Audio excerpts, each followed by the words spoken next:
Mana kita beli? Buku.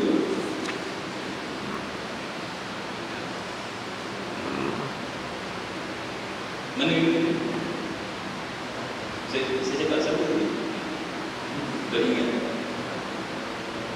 Ha? Tak isi yang tadi cakap tadi. Tidur. Masing-masing tidur berdua. Kakak tidur berdua. Baru azan. Dalam semayang azan tidur. Baik. Itu bukan yang tadi saya pun tak ingat nama saya cakap. Banyak mencakap. Ini bahaya tu orang banyak cakap. Dia mau hidup bahasa. Dan bila bahasa dia tak mula dulu. Dia tak keluar dulu mula. Dia time pun tak keluar. Bila dah sedar tak pasal orang. Bahaya orang hidup bahasa. Orang gila bahasa ni suka juga dia gila makhluk. Dapat makhluk pun tak pun pergi. Ada orang jadi gini. Saya berdoa agar saya tidak menyakiti dengan penyakit gila makhluk. Walaupun kita terpaksa mengajar. Baik. Melainkan berpandu kepada undang-undang syarak. Maknanya tuan-tuan, wajiblah manusia balik kepada undang-undang syarak. Demikian juga undang-undang syarak tidak boleh berjalan mengikut yang dikehendaki, melainkan berada kepada akal. Undang-undang syarak. Oh, Nabi tadi kita cakap pasal Nabi. Kenapa Nabi Muhammad SAW hadisnya menjadi undang-undang syarak? Kenapa tak Quran saja? Saya nak bagi kiyah tadi. Kiyahnya menu masakan, buku masakan kita yang kita beli. Ada 3 muka surat, 2 muka surat, tuan-tuan. Bawa balik rumah, sebiji ikut buku masakan. Yang A jadi buat, yang B lain rasa, yang C hancur lalu, yang D sikit jadi. Di macam-macam jenis jadi. Kerana buku masakan adalah satu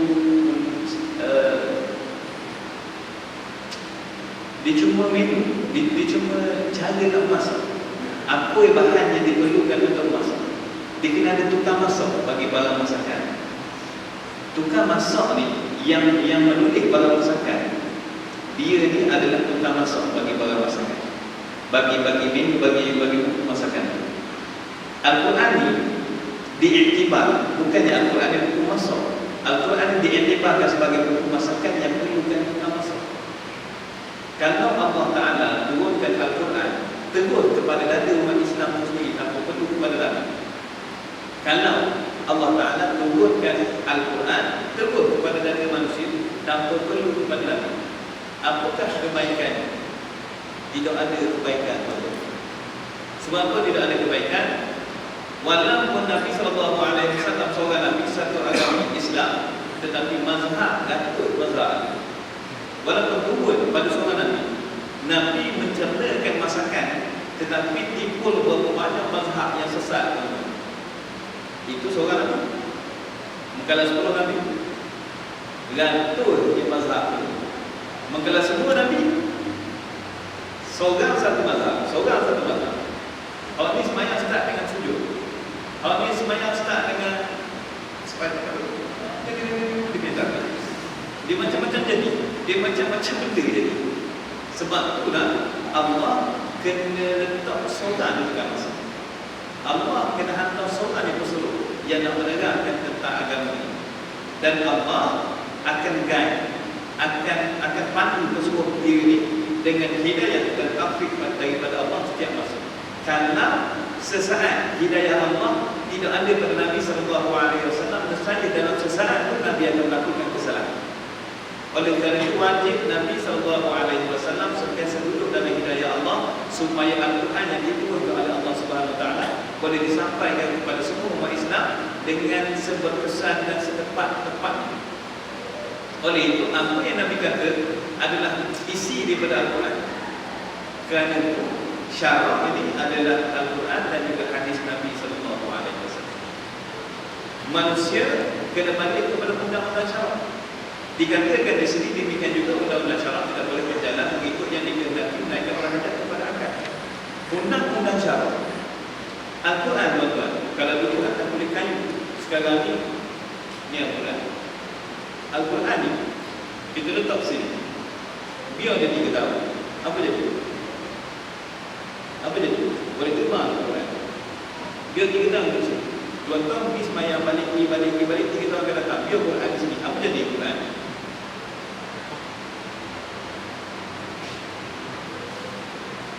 Ini bukan ilmu magic ni. Ini tanya sungguh. Apa jadi Quran ni? Tidak ilmu magic ni. Dia jadi pelik tak jawab takut. Tak. Lumrah. Ada ni. Apa jadi kalau biar sebut Quran? Situ kan? Situ lah. Nak jawab je. Mudah mah. Yang takut jawab. Takut kena semai kan? Al-Quran yang kena biar sini. Ambil pula hadis Quran biar sini. Hadis Muslim sini. Hadis Imam Nasai sini. Riwayat Ibnu Majah sini. Habis tinggalkan ke sini. Biar 3 tahun. Dan kalau ke dalam hari makan itu. Maksudnya Al-Quran dan hadis sebagai undang-undang syarak ini tidak akan bergerak, tidak akan bergerak. Undang-undang syarak tidak boleh bergerak sendiri. Quran dia tak boleh bergerak sendiri. Hukum orang tak semayang, benar. Quran dia tak pandai hukum orang, benar. Quran ni dia kena duduk di dalam dada manusia. Sebab tu dia kena Nabi ni adalah Al-Quran yang bergerak. Nabi lah yang menggerakkan Al-Quran dan diterjemahkan kepada kehidupan, sehingga kehidupan Nabi adalah kehidupan Al-Quran. Apa makna Al-Quran? Al-Quran dimanakan dengan sifat Nabi, dengan pergerakan Nabi, dengan diam Nabi, dengan segala perbuatan Nabi SAW. Tubuh kita nak sampaikan sesuatu, dia kata undang-undang syarak kalau biar situ, gitu aja, tak jadi mana. Undang-undang syarak ni kalau biar sini tidak akan bergerak, tidak akan memberi sebarang manfaat kepada manusia. Undang-undang syarak tidak boleh berdiri sendiri sebab dia duduk dalam buku. Undang-undang syarak dan akal manusia perlu digabungkan. Akal manusia perlu belajar tentang undang-undang syarak yang berada dalam Quran dan juga hadis, kemudian mereka mempraktikkan dalam kehidupan mereka. Yang ini yang dikatakan akan memerlukan undang-undang syarak memerlukan akal. Tetapi yang jadi sekarang, majalah mangga, tahu majalah mangga lebih banyak di rumah daripada tafsir Quran. Surat khabar daripada membuat 1 sampai muka surat 30. Nombor muka surat pun kita baca tuan. Tak puas hati baca bukan, tak puas hati baca 3 kali, sehari 4 kali khatam. Quran ni benda untuk kata-kata ni. Tak. Quran ni dengan tak terbuka tuan. Quran ni dengan tak terbuka. Saya pernah ada kafar di sebuah sekolah tuan-tuan. Sekolah ni mengamalkan sistem Iqra. Iqra ni kan perlu pandai, kita tak berapa pandai. Dia sistem yang kita belajar dulu. Alif dan A ni bawa dia alif baru. Dia kena huruf, dia kena balik. Sistem sekarang ni pula kena photostat. A, I, U. Dia tak ada alif, dia tak ada bariatan. Kalau kita letak alif tu, ini huruf apa dia kata nombor 1. Sebab tak ada bariatan. Tapi kalau letak bariatan jadi guna A. Letak bagi bawah jadi guna I. Letak bagi depan jadi guna U. Dulu kaedah kita tak mengingat, kita ada sistem. Sekarang kaedah mengingat cuma guna atau putus. Seorang budak belajar lah. Tempat saya belajar apa? Juzuk 29. Cara dibaca Quran tuan. Contoh kita baca walladzina jahadu fina lanahdiyannahum subulana. Dia akan baca walladzina jahadu fina lanahdiyannahum lana. Banyak perkataan tertinggal. Saya cek kenapa tertinggal perkataan ini. Kerana dilupa. Walladzina nun titik bariatan. Dilupa. Ini bunyi dia macam mana? Ni dengan nun ingat. Na dia tak ingat. Akhirnya yang dia tak ingat dia tinggal. Dia tinggal. Jadi Quran ni dia baca sebab dia banyak tinggal, banyak sikit. Banyak ayat-ayat, banyak perkataan, banyak huruf yang ditinggalkan. Tuan-tuan dan puan-puan yang dirahmati Allah Subhanahu wa taala. Walaupun juzuk 29 tak erti baca Quran. Juzuk 29 tak erti baca Quran. Generasi ini adalah generasi yang buta Al-Quran, buta hadis Nabi sallallahu alaihi wasallam. Tuan-tuan cuba bayangkan apa terjadi 10 tahun akan datang pada Malaysia. Apa terjadi kepada negara ini? Apa terjadi kepada umat Nabi sallallahu alaihi wasallam apabila Al-Quran dan hadis sudah ada dalam dada manusia? Ulama banyak dimatikan oleh Allah Subhanahu wa taala. Seorang demi seorang ulama dicabut yang mulia oleh Allah Subhanahu wa taala terbaru. Ibu Syekh Ramadan Al-Muti almarhum tengah ngajar ni bom jatuh satu bom. Syahid itu. Ulama seorang demi seorang dicabut. Tuan-tuan dan puan-puan yang dirahmati Allah, manusia lebih take care. Bahasa putih, bahasa Melayu ni manusia lebih mengambil berat tentang kurangnya doktor. Manusia lebih mengambil berat tentang kurangnya engineer. Manusia lebih mengambil berat tentang kurangnya pakar. Betul. Manusia tidak peduli tentang kurangnya ulama. Tidak ada yang peduli. Badak sumbu, tuan-tuan kenal badak sumbu? Badak sumbu pun ada persatuan memelihara badak sumbu. Persatuan memelihara badak sumbu. Ada tuan. Persatuan kucing Malaysia. Dulu di Kuala Lumpur jadi satu perarakan dog walk, selamatkan anjing. Ada tuan persatuan. Persatuan usahawan Malaysia ada. Persatuan guru ada. Persatuan engineer ada. Persatuan membela ulama. Tak pernah dengar ni ajaran sahabat dia ni tak bela ulama. Tak ada orang nak sibuk tentang hilangnya ulama. Tak ada orang nak sibuk tentang kurangnya ulama. Tak ada orang nak sibuk tentang kurangnya dada mereka dipenuhi dengan Al-Quran dan juga hadis. Oleh kerana ini, tuan-tuan, oleh kerana ini kehidupan manusia menuju kepada kehancuran.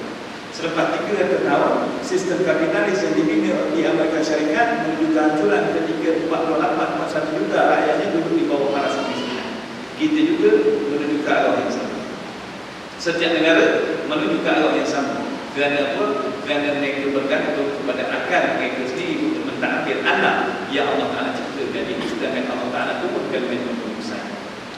Oleh itu, manusia boleh balik kepada syarak. Syarak boleh gerak sendiri. Manusia kena mengaplikasikan ilmu syarak itu di dalam dada manusia dan gerakkannya. Digerak sebagai Al-Quran bergerak. Kena ada semua. Kena ada semua. Zaman dulu, tuan-tuan, Tok Imam, Tok Khatib, Tok Imam, awak baca khutbah, mengkata Al-Quran tak bagi, senang redok dia baca. Tak payah bagi. Sekarang ni, tuan-tuan, khutbah dalam bahasa Melayu. Tulisan ni, kalau tulisan yang dia tengok sangkut. Teknologi bunyi tiny. Oh, dia tu.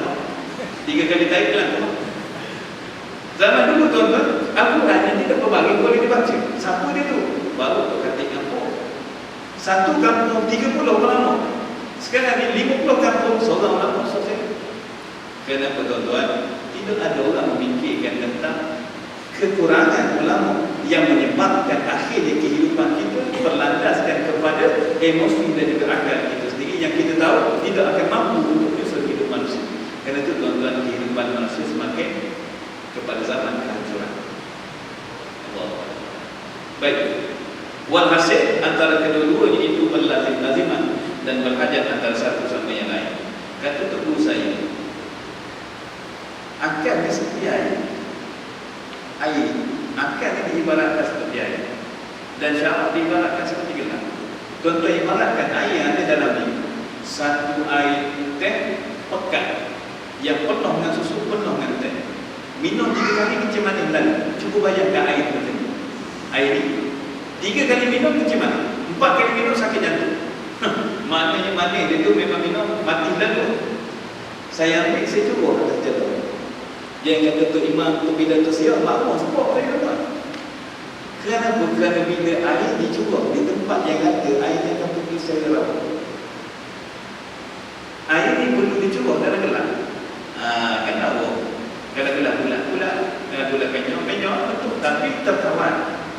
Akan apabila tidak ada bekas, akan pergi secara tidak terkawal. Bekas ni adalah syarat. Syarat merupakan dinding kepada akal manusia untuk akal manusia bergerak tetapi masih di landasan yang benar, iaitu landasan Allah Subhanahu wa taala. Saya bagi satu contoh, tuan-tuan. Tuan-tuan pernah dengar keluk penawaran dan keluk permintaan. Kasmak ke? Saya tak ingat nama. Dalam kaedah ekonomi saya tak ingat. Dia ada garis satu keluk penawaran dan keluk permintaan. Zaman dulu sistem ini boleh juga dipakai. Bagaimana nak mengawal harga, bagaimana nak mendapatkan kestabilan rakyat. Apabila ada permintaan, akan dikeluarkan penawaran. Contoh, zaman dulu ketika orang tak ada duit, perkara pertama keperluan asas yang manusia minta, makan, minum, ubat-ubatan, baju, kata asas, manusia akan minta perkara ini keluar. Kemudian apabila manusia minta, ada kilang yang akan support, yang akan keluarkan barang. Ini dinamakan sebagai penawaran, keluar barang. Manusia minta, keluar barang. Akhirnya apabila manusia dah cukup meminta, dah cukup keperluan asas dah ada, semua rumah ada dah. Keperluan yang perlu ada cukup. Tetapi manusia dibiarkan untuk terus meminta. Manusia dibiarkan daripada keperluan asas kepada keperluan sahaja. Dulu beras hancur lagi. Sekarang ni 5% hancur. Ada beras tak ada hancur lagi. Maknanya makan kau sedap. Dulu rumah atas rembia, sekarang ni atas penting. Dulu kayu tak los ni, sekarang ni besi. Dia semakin menambah baik. Baik tak tuan-tuan? Baik lah. Menambah baikkan dalam kehidupan, baik. Tapi manusia dibiarkan terus meminta. Selepas keperluan mereka diisi, dipenuhi, kemudian mereka terus meminta. Dah cukup apa yang daripada mereka meminta sesuatu yang lain. Bila dah lepas keperluan, daripada kehendak, dan dah lepas keperluan, mereka meminta tentang kehendak mereka. Kilang terus menawar. Apa kehendak? Nak beribu sikit, tak tinggi. Bahan tinggi saya kosong. Saya kemuasa, semua. Selesai, minta radio, minta internet. Lah tuan-tuan, minta saya bebas. Apa ada? Minta apa? Nafsu manusia. Sayyidina Ali karamallahu wajhah bertanya kepada Nabi SAW, ya Rasulullah, buat mana neraka Allah?